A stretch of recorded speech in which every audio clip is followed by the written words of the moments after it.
சீமான் அவர் வந்து இதை பத்தி இது பண்ணும் பொழுது அவர் 2 இது பண்றாரு. அவர் அடிப்படையா அவர் வந்து இந்த குறிப்பிட்ட திராவிட முன்னேற்ற கட்சியோட அடிப்படை கொள்கைகளை அவர் கொஸ்டின் பண்றாரு. அது கரெக்ட் நீங்க பாக்குறீங்களா சார்? அது வந்து சரியான போக்கு தானா? இல்ல அது வந்து பாருங்க, அது வந்து அதுல 2 இருக்குங்க. பாருங்க, தேர்தல் நேரம் கிடையாது. இத பத்தி இப்போ தேர்தல் நேரத்துல நீங்க பண்ண முடியாது 1. 2வது பாருங்க, இத வந்து பெரியார பற்றி ஒரு வேற கருத்தை வைக்கக்கூடாதுங்கிறது ஒரு தமிழ்நாட்டுல ஒரு பெரும்பாலும் ஒரு இது இருக்குது. ஒரு ஒப்பீனியன்.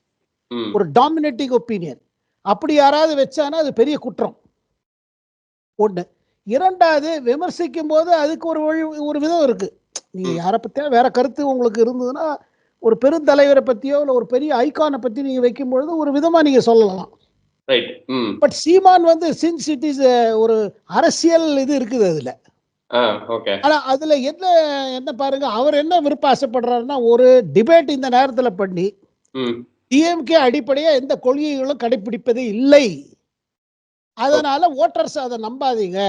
அண்ட் அவர்கள் சொல்ற கொள்கை, பெரியார் கொள்கை சொல்லுது கூட அது சரியான கொள்கையா, அது நிஜமாவே அந்த மாதிரி இருந்ததா அப்படின்னு அவர் ஒரு லைன்ல போறாரு. Because he has been challenging DMK.